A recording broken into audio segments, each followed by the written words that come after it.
ክብራን ተመልካቾቻችን እንደምሰነበታችሁ የሳምንታዊው የወቅታዊ ጉዳይ መርሃ ግብራችን ነው። በዛሬው ወቅታዊ ጉዳይ መርሃ ግብራችን ባሳለፍነው ሳምንት በቤተክርስቲያን ከተከናወኑ አበይት ድርጊቶች መካከል የተወሰነውን መርጠን ቆይታ የምናደርግ ነው የሚሆነው። መርሃ ግብሩን መጋቢ ሚስጥር ሳሉ አድማሱና እኔም ጌታቸው በቀለ ይዘን ቀርበናል። እንድትከታተሉ እንጋብዛለን።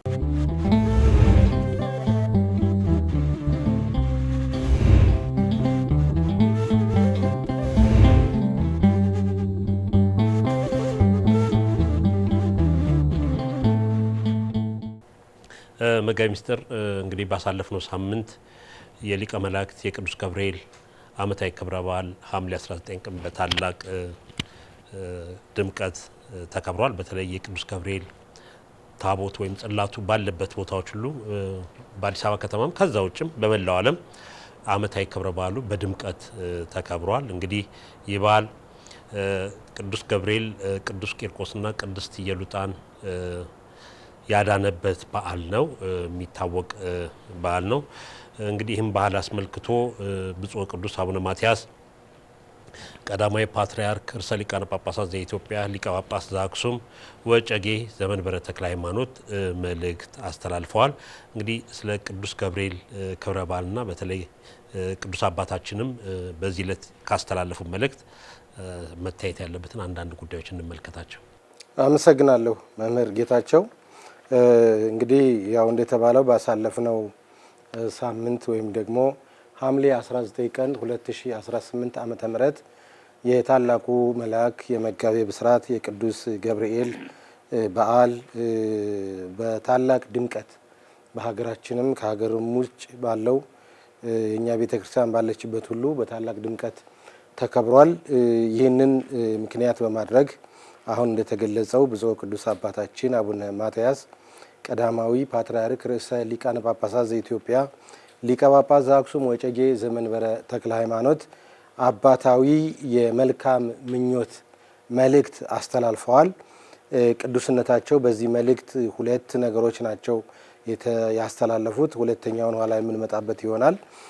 ነገር ግን በዚህ በበዓል ላይ ቅዱስ አባታችን ከሁሉ በማስቀደም በሀገር ውስጥና በመላው ዓለም የምትኖሩ ኦርቶዶክሳውያን የመንፈስ ቅዱስ ልጆቻችን ሐምሌ 19 ቀን 2018 ዓ.ም በከፍተኛ መንፈሳዊ ስነ ስርዓት ለሚከበረው ሊቀ መላእክት ቅዱስ ገብርኤል ከእግዚአብሔር ዘንድ ተልኮ በእምነታቸው የጸኑትን ቅዱስ ቂርቆስንና ቅድስት ኢየሉጣን በመከራቸው መካከል እየተራዳ የእሳቱን ነበልባል እንደ ክረምት ውሃ ላቀዘቀዘበት በእግዚአብሔር ቃል ኪዳን የታመኑት እስከ ሰማዕትነት ፍጻሜ ድረስ የሚጸና መሆኑን ለምንዘክርበት ታላቅ በዓል እንኳን አደረሳችሁ በማለት ቅዱስ አባታችን አባታዊ መልእክት አስተላልፈዋል ማለት ነው። እንግዲህ ደግሞ ወደ ቁልቢም ትንሽ ሂደት እንደምንላስባለሁ። መጋቢ ሚስጥር እንግዲህ ይህ በዓል በመላው ኢትዮጵያ በታላቅ ድምቀት በመላው ዓለም ማለት ይቻላል በኢትዮጵያ ኦርቶዶክስ ተዋሕዶ ቤተክርስቲያን ስርዓትና ትውፊት መሰረት በሁሉም አብያተ ክርስቲያናት በዓሉ ተከብሯል። እንግዲህ ይህ በዓል ቅዱስ ገብርኤል ታቦት ባለበት ቦታ በሙሉ የተከበረ ነው። እኛም በፌስቡክ ገጻችን ክብረ በዓሉ ከተከበረበት ከአዲስ አበባ ከክፍለ ሀገር የመጡ ዜናዎችን አየር ላይ እንዲውሉ አድርገናል። እንደው ከነዚህ ሁሉ ግን አንዱ ላይ ብቻ ብናተኩር በማለት ነው። የቅዱስ ገብርኤል ዓመታዊ ክብረ በዓል በታላቅ ድምቀት የሚከበርበት ብፁዓን አበው ሊቃነ ጳጳሳት ቀደም ሲልም ብፁዕ ቅዱስ አባታችን የሚገኙበት የቁልቢ ደብረ ኃይል ቅዱስ ገብርኤል ቤተክርስቲያን አንዱ ነው። እንግዲህ ይህ ቤተክርስቲያን ሁለት አይነት ክብረ በዓል የተካሄደበት አንዱ ቅዳሴ ቤቱ እድሳት ላይ ነበር። እድሳቱ ተጠናቆ ታቦተ ሕጉ ወደ መንበረ ክብሩ የተመለሰበት፣ ሁለተኛው ደግሞ የቅዱስ ገብርኤል ዓመታዊ ክብረ በዓል የተከበረበት በዓል ነው። እንግዲህ ብፁዕ ጠቅላይ ስራ አስኪያጁን ብፁዕ የቅዱስ ሲኖዶስ ዋና ጸሐፊን ጨምሮ በርካታ ብፁዓን አበው ሊቃነ ጳጳሳት የተገኙበት በዓል ነው። እንግዲህ እኛም ጋዜጠኛ መድበን ይህን ቦታ ዘገባውን እየዘገበ የሚልክልን የስራ ባልደረባችን ከሚልክልንም እንደተረዳ ነው በዓሉ ታላቅ በዓል ነው። በርካታ ምእመናን ከሀገር ቤትም ከውጭም የመጡበት በዓል ነው። ጥቂት እስቲ ስለዚህ ሀሳቦችን እንስጥ። አመሰግናለሁ መምህር።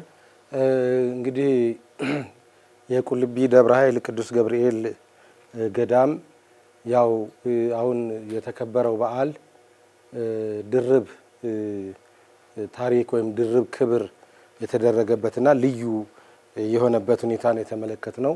እስከዛሬ ከተለመደው ባለ ሁኔታ አሁን እንደተገለጸው በያዝነው ዓመት እድሳቱ ወይም ጥልቀት የሆነ በጣም ጥገናዊ መሰረታዊ ጥገና ማለት እንችላለን በከፍተኛ ጥንቃቄ ከውጭ ዓለም ድረስ ማቴሪያል እየመጣ እንደተሰራ ያው መረጃዎች ስንሰበስብ ነው የሰነበት ነው።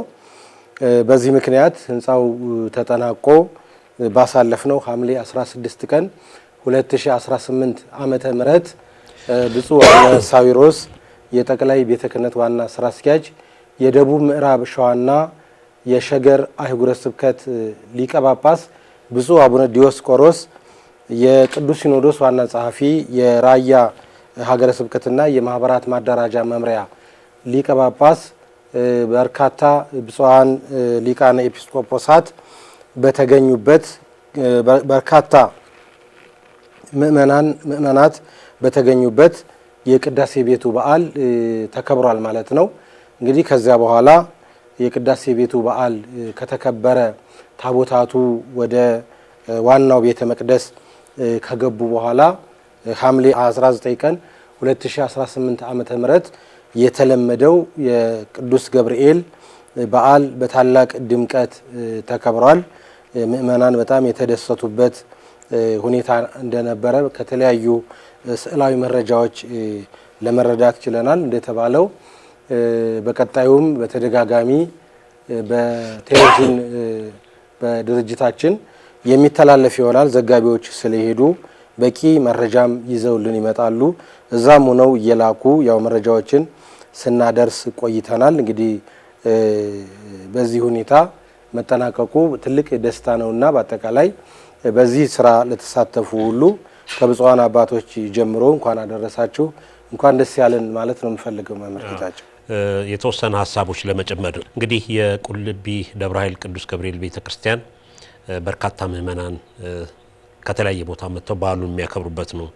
ቦታውም ስለት ሰሚ እንደመሆኑ መጠን በርካታ ምእመናን የሚመጡበት ቦታ አባቶችም የሚገኙበት ቦታ ነው እና ቤተክርስቲያኑ ከመንፈሳዊ አገልግሎቱ በተጓዳኝ ያው ከዘገባ ሪፖርቶቻችን እንደተረዳ ነው ለአካባቢ ማህበረሰብ የሚጠቅም የመጀመሪያ ደረጃ ትምህርት ቤት ሁለተኛ ደረጃ ትምህርት ቤትም እንደዚሁ በመስራት የአካባቢው ማህበረሰብ ዛ የሚማሩበትን ሁኔታዎችም እየተመቻቸ ያለበት ሁኔታ ነው። እንግዲህ ቤተክርስቲያን መንፈሳዊ አገልግሎት ብቻ ሳይሆን ከዛ በተጓዳኝ ማህበራዊ አገልግሎት ትውልዱ የሚታነጽበት አገልግሎትም እየሰጠች እንዳለ የደብረ ኃይል ቅዱስ ገብርኤል ቤተክርስቲያን ወይም ገዳም ትልቅ ማሳያው ነውና በተለይ ለአካባቢ ማህበረሰብ ትምህርት ቤት በመክፈት ልጆቻቸውን እዛ ቦታ ላይ እንዲማሩ ማድረግ ቀላል ነገር እንደ ሀገርም ሀገርን የሚደግፍ የሀገሪቱ ዋናው አንዱ ትልቁ ተልኮ የተማረ ኃይል ለማፍራት ህፃናት በአፍ መፍቻ ቋንቋቸው እንደ ህፃንነታቸው እንዲማሩ ማድረግ ነውና ይህንንም ቤተክርስቲያኒቷ ተፈጻሚ በማድረግ ከመንፈሳዊ አገልግሎቷ በተጓዳኝ ለማህበረሰቡ የሚጠቅም ሌሎችም የልማት ስራዎች እየተሰሩ እንዳለ ይታወቃል። ግን ትምህርት ቤቱም ያው ሪፖርተሮቻችን ከዛ በላኩልን መረጃ መሰረት ትምህርት ለአካባቢ ማህበረሰብ እንዲጠቅም እንዲማሩበት ተብሎ ታስባ ቤተክርስቲያን መሰራቱ በተለይ ቁልቢ ደብረ ኃይል ቅዱስ ገብርኤል ገዳም የታስቦ መሰራቱ የሚያስመሰግን የቤተክርስቲያኒቷም አንዷ ተልኳ ሌሎች ማህበራዊ ጉዳዮችን ላይ እዛ ላይ መሳተፍ ነውና ነው ይህንም ለመጠቆም ያክል ይህም የሚያስደስት በጎ ተግባር ነው። እኔም ጨመር ለማድረግ ያው እንግዲህ የቁልቢ ደብረ ኃይል ቅዱስ ገብርኤል ገዳም በአመት 2 ጊዜ በታህሳስና በሐምሌ በሚገኘው ገቢ ቅድስት ቤተክርስቲያን አጠቃላይ ከዚህ ከአዲስ አበባ ጀምሮ እስከ ገጠሪቱ ሀገራችን ባሉት አህጉረ ስብከት ለመምህራን ደሞዝ የምትከፍልበት ትልቅ ስራ የምትሰራበት እንደዚሁም ደግሞ በዚህ በታላቁ ከተማም ባሉ ኮሌጆች ድጎማ የምትሰጥበት ትልቅ የገቢ ምንጭ ስለሆነ በጣም ትልቅ እንትን ደስታ ነው የተሰማን ማለት ነው። አብነት ትምህርት ቤቶችም እንደዚሁ ከዚህ ከሚገኝ ገቢ ድጋፍ እንደሚደረግላቸው ይታወቃልና በተለይ የደብረ ኃይል ቅዱስ ገብርኤል በመንፈሳዊ አገልግሎት በተጨማሪ ማህበረሰብ አቀፍ የሆነ በማህበራዊ ኑሮ ተሳትፎ የቤተ ክርስቲያንን ተልእኮ ለማሳካት ትውልድ የሚታነጹበት ትምህርት ቤት የልማት ስራዎች መሰራቱ የሚያስመሰግነው ለሌሎችም እንደ አርአያነት የሚጠቀስ ነው ማለት ነው። ሌላው እዚሁ ላይ ቅዱስ አባታችን ካስተላለፉ መልእክት አንዱ በተለይ የኢትዮጵያ ኦርቶዶክስ ተዋሕዶ ቤተክርስቲያን ለሀገር ያበረከተችውን አስተዋጽኦ የሚጠቅሱበት ነው። በመልእክታቸው የኢትዮጵያ ኦርቶዶክስ ተዋሕዶ ቤተክርስቲያን ከዘመነ ሐዋርያት ጀምሮ የወንጌልን ብርሃን በማብራት የሰላም መንገድ በማስተማር ፍትህን በማጽናት የተጨነቁትንም በማጽናናት ሕዝብና ሀገርን እየደገፈች የኖረች ሀገር ናት የሚል መልእክት አስተላልፏል። እንግዲህ የኢትዮጵያ ኦርቶዶክስ ተዋሕዶ ቤተክርስቲያን እንደ ሀገርም ለኢትዮጵያ ለሀገራችን ያበረከተችው አስተዋጽኦ ቀላል አይደለም። ሀገርን በመጠበቅ ስነ ጽሁፍ፣ ቅርስ፣ ታሪክ በማቆየት ከመንፈሳዊ አገልግሎቷ በተጨማሪ ገዳማት፣ አድባራት እንግዲህ እንደሚታወቁት የእውቀት ምንጭ ናቸው፣ የቅርስ ማዕከል ናቸው። የአብነት ትምህርት ቤትም ማዕከል ናቸው። በተለይ በኢትዮጵያ ታሪክ ውስጥ ዘመናዊ ትምህርት ከመጀመሩ በፊት የኢትዮጵያ ትምህርት ሚኒስትርም ሆና ስትመራ የነበረች የኢትዮጵያ ኦርቶዶክስ ተዋሕዶ ቤተክርስቲያን እንደነበረች የታሪክ መዛግብት የሚያስረዱት ነውና እንግዲህ ቤተክርስቲያኒቷ በትምህርት በቅርስ ጥበቃ በርካታ ቅርሶች የውጭ ቱሪስቶች መጥተው የሚያዩት እንደነ ላሊበላ በሌሎች ቦታዎች እንደነ አክሱም የቤተ ክርስቲያኒቷ ቀደምት አባቶቻችን ጠብቀው ያቆዩልን ቅርስ ነውና ቅዱስነታቸው እንግዲህ ሕዝብን ሀገርን እየደገፈች የኖረች ሀገር ናት።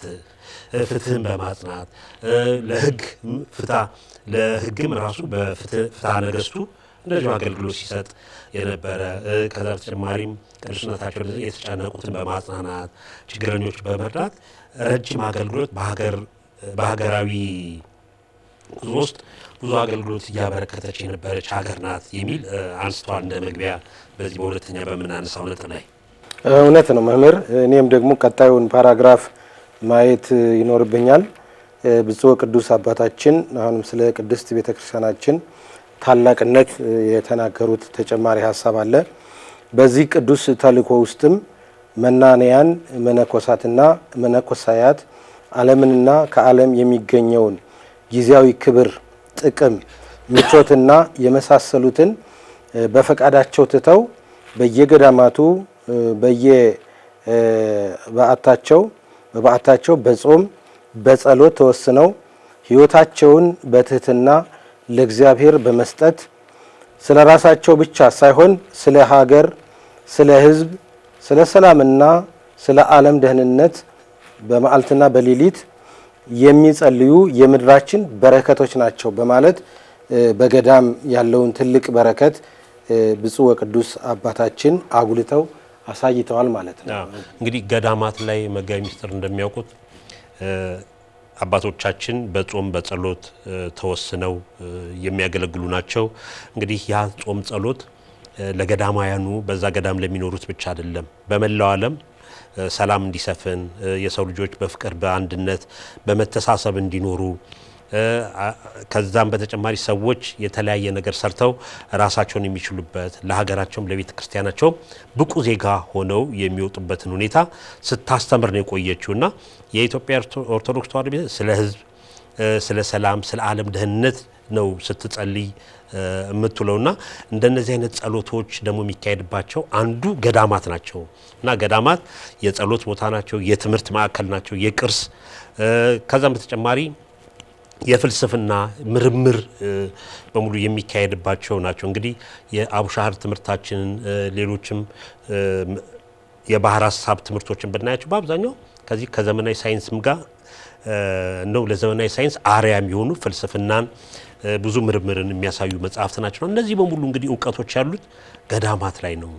በዚህ ገዳማት ደግሞ ያሉ አባቶች ደግሞ ቀን ከሌሊት ለቤተ ክርስቲያን የሚጸልዩ ለሕዝብ የሚጸልዩ በዓለም ላይ ሰላም፣ ፍቅር፣ አንድነት የሚጸልዩ ናቸው እና ለእንደነዚህ አይነት ገዳማት ላይ አሁን ኋላ ላይ ለምናነሳው ነገር እንደው መኖር የሌለበትም ነገር በመከሰቱ ነው ቅዱስነታቸው መልእክታቸውን ጠንካራ አድርገው ሊያስተላልፉ የቻሉት። እውነት ነው። እንግዲህ ብፁዕ ቅዱስ አባታችን የገዳማትን ጠቃሚነት ወይም የበረከት ማዕከል መሆናቸውን ከጠቀሱ በኋላ አያይዘው ያነሱት ትልቅ ፖይንት አለ። እሱም መስቀልን በተሸከሙ ጸሎትን መከታ ባደረጉ ለፍጥረት ሁሉ ምሕረትን በሚለምኑ ራሳቸውን ለመከላከልም ምንም አይነት ቁሳዊ ዝግጅት በሌላቸው በእነዚህ መናንያን ላይ እጅን ማንሳት በእግዚአብሔር ዘንድ የተከለከለ በታሪክ ፊትም የሚያሳፍር ድርጊት ነው ብለው ነው የጀመሩት ሀሳባቸውን። እንግዲህ በዚህ በሁለተኛ ገጻቸው ላይ ግልጽ የሆነ መልእክት አስተላልፈዋል። ያው እንደሚታወቀው ሰሞኑን በደቡብ ወሎ ሀገረ ስብከት በቦረና ወረዳ በአባይ ፈለገ ግዮን ገዳማ አስኬጥስ ቅድስት አርሴማ አቡነ አረጋዊና ቅዱስ ቂርቆስ አብያተ ክርስቲያናት ላይ የደረሰ አደጋ አለ። እንግዲህ ይህ አደጋ ያው ያን ጊዜ ያው ቂርቆስ ነው በዓሉ በ15 ነው። የቂርቆስን በዓል ለማክበር እንደዚሁም ደግሞ ቆመው ለማስቀደስ የተሰበሰቡ እናቶች ላይ ነው ችግር የተፈጠረው። ይህንን በማስመልከት ብፁዕ ወቅዱስ አባታችን ከተናገሩት የመጀመሪያውን ጠቀስ ማድረግ እፈልጋለሁ። በደቡብ ወሎ ሀገረ ስብከት በቦረና ወረዳ በግዮን አባይ ገዳማ አስቄጥስ ቅድስት አርሴማ አቡነ አረጋዊና ቅዱስ ቂርቆስ የአባቶችና የእናቶች የአንድነት ገዳም ሐምሌ 15 ቀን 2018 ዓ.ም በተፈጸመው ጥቃት የመናንያን መነኮሳያት ሕይወት በግፍ መጥፋቱን በርካቶች መቁሰላቸውን በገዳሙና በነዋየ ቅድሳቱ ውድመት መድረሱን ከሀገረ ስብከቱ መግለጫ በከፍተኛ ሐዘን የሰማን ሲሆን በተመሳሳይም በዚሁ ዕለት በሀዲያ ስልጤ ሀገረ ስብከት የአምልኮ ስፍራ በኃይል መፍረሱና በምእመናን ላይ ጥቃት መድረሱ የሚያሳዝንና በፍጹም ተቀባይነት የሌለው የተወገዘ ተግባር ነው በማለት ይህንን ድርጊት ቅዱስ አባታችን በማውገዝ ጭምር ቅሬታቸውን ገልጸዋል ማለት ነው።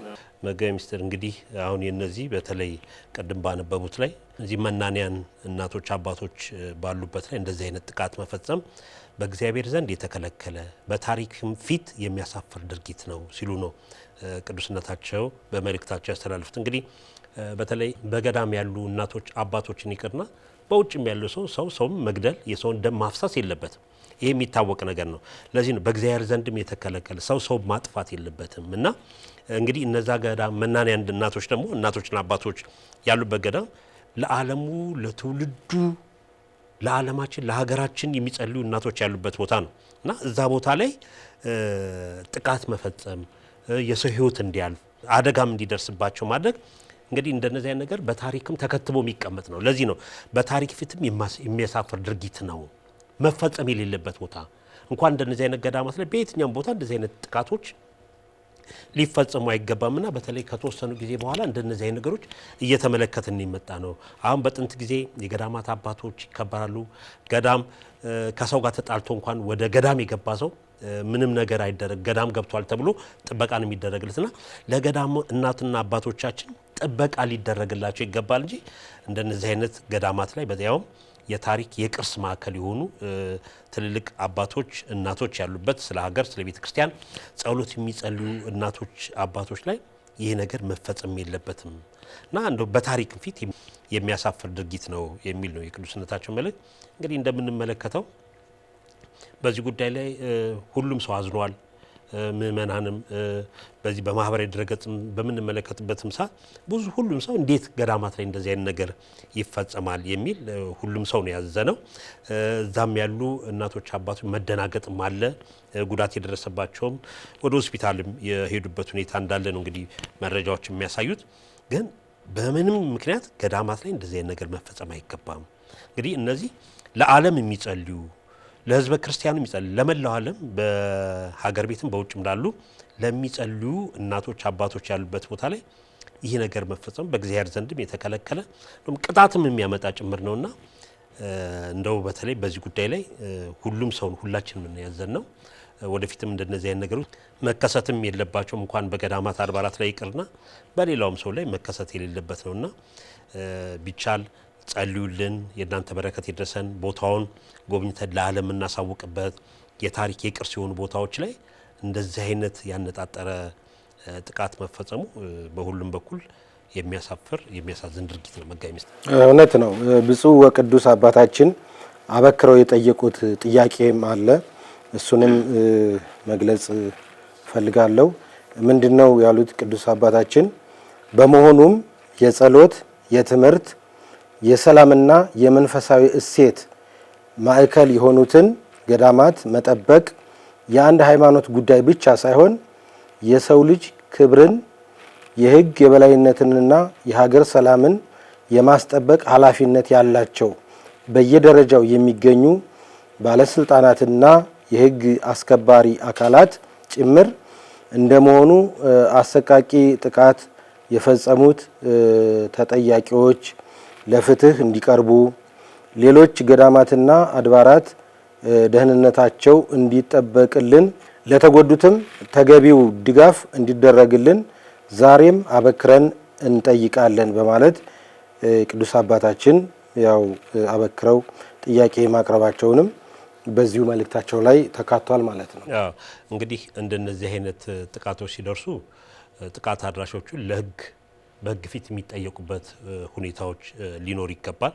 ለዚህም ደግሞ በተለይ የኢትዮጵያ ገዳማት የኢትዮጵያ ኦርቶዶክስ ተዋሕዶ ብቻ አይደሉም የመላው ኢትዮጵያውያን ስለሆኑ ስለ እነዚህ ገዳማት ስለ መናንያን ሕይወት መጥፋት ስለ ቅርስ ውድመት ስለ ቦታው መደፈር ሌሎችም የሃይማኖት ተቋማት የሲቪክ ወይም ደግሞ የሲቪክ ማህበረሰብ ከፍተኛ ትምህርት ተቋማት ከሰብአዊ መብት ጋር የተለያዩ ስራዎች የሚሰሩ በሙሉ ይህን ጉዳይ ሊያወግዙት ሊኮንኑትም የሚገባ ጉዳይ ነውና ስለዚህ የሀገርን ሰላም ለማስጠበቅ ኃላፊነት ያለባቸው ሁሉም ናቸው። የአንድ ሃይማኖት ጉዳይ ብቻ አይደለም። አንድ ገዳም ጠፋ ማለት እንደምናውቀው እንግዲህ ገዳም ውስጥ እውቀት አለ፣ ቅርስ አለ፣ የተለያዩ ሊቃውንት አሉ። እንደውም በተለይ አሁን ከቅርብ ጊዜ ወዲህ በተለያየ ቦታ ለዘገባ ሄደን በምንመለከትበት ሰዓት እያንዳንዱ ገዳማት ውስጥ የአብነት ትምህርትም የዘመናዊ ትምህርትም የተማሩ ታላላቅ አባቶች ያሉበት ቦታዎች ነውና እነዚህ ለሀገር የሚጠቅሙ ለቤተ ክርስቲያን የሚጠቅሙ ከዛ በተጨማሪ ትውልድ እንዲታነጹ የሚያደርጉ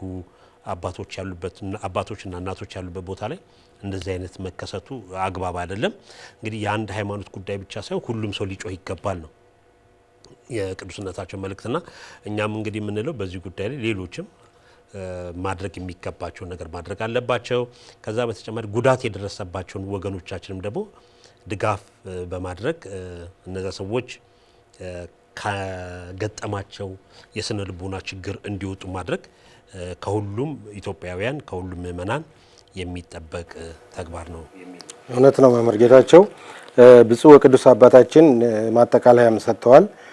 ምንድነው በመጨረሻም ህዝበ ክርስቲያንና መላው ኢትዮጵያውያን የጥቃት ሰለባ ከሆኑ ወገኖች ጋር በመንፈሳዊም ሆነ በሰብአዊ ድጋፍ አብራችሁ እንድትቆሙ በአደራ ጭምር እያሳሰብን በጽድቅ የሚፈርደው እግዚአብሔር አምላካችን ለተበደሉ ፍትህን፣ ለቆሰሉት ፈውስን፣ በግፍ ሕይወታቸውን ለተነጠቁት እረፍተ ነፍስን፣ ለቤተ ክርስቲያናችንና ለሀገራችን ፍጹም ሰላምን ይስጥልን እያልን አባታዊ መልእክታችንን በእግዚአብሔር ስም እናስተላልፋለን ብለው ነው ቅዱስ አባታችን መልእክታቸውን ያጠናቀቁት። ስለዚህ ለምእመናንም ያው መልእክቱ ተላልፏል። እያንዳንዱ ምእመን ወይም ደግሞ ኢትዮጵያዊ ይሄ የሀገር ሀብት ስለሆነ ገዳም የአንድ ሃይማኖት ጉዳይ ብቻ ሳይሆን የሀገርን ጉዳይ ስለሆነ ሁሉም በገዳማት ላይ ያለውን ጥንቃቄ ያለውን ድጋፍ እንዲያበረክት ቅዱስ አባታችን አባታዊ መልእክት አስተላልፈዋል ማለት ነው። ያው ገዳሙ ስለማውቀው ስለነበርኩ በሀገረ ስብከቱ አገልጋይ ሆኜ ገዳሙ እንግዲህ አንድ 10 ዓመት ነው የሆነው ከተመሰረተ። በሐይቅ እስጢፋኖስ ቤተ ደናግል አለ የእናቶች ገዳም ማለት ነው። የዛ ገዳም ቅርንጫፍ ነው። ልክ ሰበታ ድሬዳዋ ቅርንጫፍ እንዳላቸው የሐይቅ ቅዱስ እስጢፋኖስ አቡነ ኢየሱስ ሞዐ የአንድነት የእናቶች ገዳም ያ ከተመሰረተ በኋላ ለቅርንጫፍ ነው የተመሰረተው። የዚህ ገዳም መስራች ብፁዕ አቡነ አትናቴዎስ ናቸው። እንግዲህ በአሁኑ ሰዓት በእርግና ምክንያት ያሉት አባታችን ማለት ነው። እና ገዳሙ የተመሰረተበት እዛ ቦታ የተመሰረተበት ሁለት ምክንያቶች አሉት። አንዱና የመጀመሪያው ምክንያት ያው እንደሚታወቀው በአራተኛው መቶ ክፍለ ዘመን አብርሃና አጽብሃ የተባሉ የኢትዮጵያ ነገስታት አክሱም ጽዮንን ሰርተው ወደ ተድባበ ማርያም፣ ከተድባበ ማርያም ወደ መርጦ ለማርያም፣ ከመርጦ ለማርያም ወደ ጣና ቂርቆስ ሂደው እነዚህን አሁን የጠቀስኳቸውን አራቱ መናብርተ ጽዮን የሚባሉትን የሰሩ አብርሃና አጽብሃ ናቸው። እና በታሪክ ወይም በአፈ ታሪክ እንደሚነገረው ከተድባበ ማርያም በኋላ ወደ መርጦ ለማርያም ሲሄዱ የተሻገሩት በዚህ ቦታ ነው ተብሎ ይተረካል። እና ብፁዕነታቸው ይህንን ታሪክ በመከተል ገዳማቱን እዚያ ቦታ ላይ መስርተዋል ማለት ነው። በሌላ መንገድ ደግሞ ገዳማቱ ሲመሰረቱ እዚሁ አባይ ወንዝ ዳር ላይ ነው። ምናልባት ከገዳሙ እስከ ወንዙ ድረስ የ20 የ30 ሜትር ርቀት ካልሆነ በስተቀር እዚያው ከድልድዩ ጎን ነው የተሰራው ገዳሙ ማለት ነው። በዚህ በደቡብ ወሎ አቅጣጫ ማለት ነው። እንደገና ደግሞ ድልድዩን ስንሻገር በምስራቅ ጎጃም የተሰራ የቅዱስ ገብርኤል ገዳምም አለ እና ድልድዩን ሁለቱ ገዳማት አቅፈው ነው የያዙት። ለምን? ያው ገዳማት ብዙ ጊዜ የሰላም ምንጮች ማዕከላት ስለሆኑ በዛ አካባቢ ሽፍታ እንኳን ቢመጣ ገዳማትን ስለማይደፍር በዚህ ሁኔታ ነው ገዳማቱ የተቀመጡትና ቅድም ለሀገር ባለውለታ ናቸው እንደተባለው ለመንገዱም ደህንነት አባቶች እዛ ሆነው ከጠባቂዎች ከጸጥታ ሰዎች ጋር አብረው በመዋል በማደር ይህንን ስራም የሚሰሩ ትልቅ ገዳም ነው። ቅድም እንደተጠቀሰው በቅዱስ ቂርቆስ፣ በቅድስት አርሴማ፣ በአቡነ አረጋዊ ስም ነው የተሰየመው። በተለይ ያው ቅዱስ ቂርቆስ የተሰጠው ቃል ኪዳን አለ እንደምናውቀው ማለት ነው።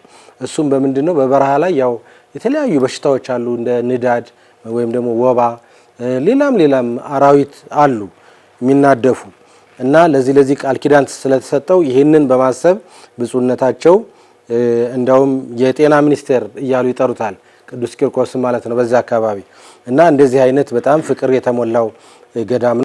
ብፁዕ ቅዱስ አባታችን ያስተላለፉት መልእክት በአጠቃላይ እነሱንም ይመለከታል ለማለት ፈልጌ ነው። እንግዲህ ለማጠቃለል ያክል ታሪካዊ ቦታዎች መንግስት የሚመለከታቸው አካላትም ጥበቃ ሊያደርጉለት ይገባል። ምክንያቱም በገዳም ውስጥ ያሉት መናንያን ያው ስለ ሀገር ሰላም ይጸልዩበት እንጂ እኛ እንጠቃለን ብለው የሚሉበት ሁኔታም አይደለም። እንደዚህ አይነት ነገር አይምሯቸውም ላይ ሊፈጠር አይገባም። እነሱ አጠቃላይ ዓለም ንቀው መንነው የሄዱ ናቸው። ስለ ዓለም ሰላም የሚጸልዩ አባቶች እናቶች ያሉበት ላይ የአካባቢው ማህበረሰብ ወጣቶች እዛ አካባቢ ያለ ሰው ሌሎችም እነዚህም ብቻ ሳይሆን ሌሎችንም ገዳም ጥበቃ ሊደረግላቸው ይገባል። እንግዲህ ጥቃት የሚያጠቃ ሰው ገዳማውያን ላይ ክፉ ተልእኮ ያለውም ሰው ሊሆን ይችላል፣ ያላቸውም ሊሆኑ ይችላሉ።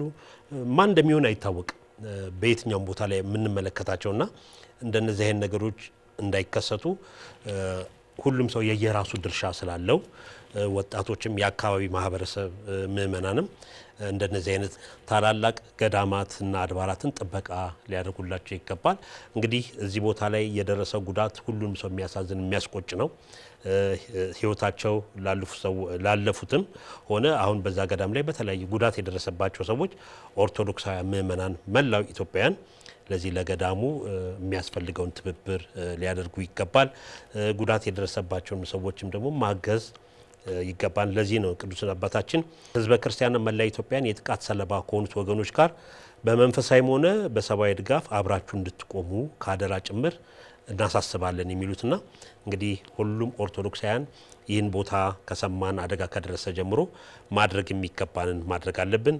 እንደነዚህ አይነት ነገሮች ደግሞ ከሀገረ ስብከቱ ጋር በመነጋገር አስፈላጊውን ገዛ ማድረግ ይገባል የሚል መልእክታችን ነው።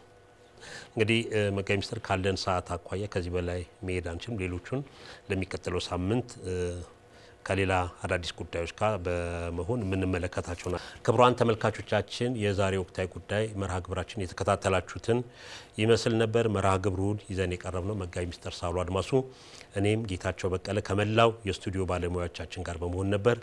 እኛ በዚሁ መርሃ ግብራችን እናጠናቀቃለን። ቀሪውን የኢትዮጵያ ኦርቶዶክስ ተዋሕዶ ቤተክርስቲያን መገናኛ ብዙኃን መርሃ ግብር እንድትከታተሉ እየጋበዝን በዚሁ እንሰናበታለን። ሰላሙን